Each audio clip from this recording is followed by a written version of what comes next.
अस्सलाम वालेकुम। मैं कलीम चाय पत्ती वाला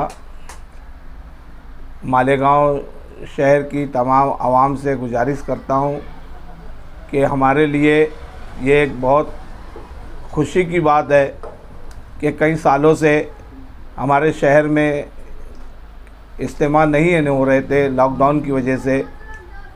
अब इन्हें अल्लाह ताला ने फिर से एक ऐसा वक्त लाया है कि हमारे शहर में इज्तिमा हो रहे हैं। तो मैं तमामी मालेगांव शहर की आवाम से गुजारिश करूंगा कि आप लोग 15-16 तारीख को जो हमारे मालेगांव शहर में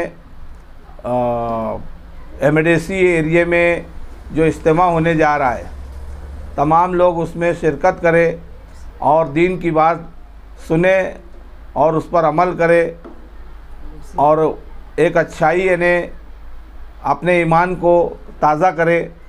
मैं ऐसी तमाम मालेगांव की आवाम से गुजारिश करता हूं। और इसी तरह बॉम्बे में भी एक इज्तिमा होने जा रहा है 17-18 तारीख को।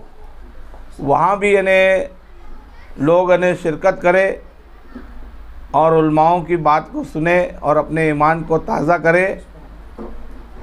ऐसी मैं मालेगांव शहर की आवाम से गुजारिश करता हूँ। मैं इज्तिमा का जो 17-18 तारीख का इज्तिमा होने जा रहा है, उसका हर चौराहे पे, हर नुक्कड़ पर गाड़ियों का इंतज़ाम है।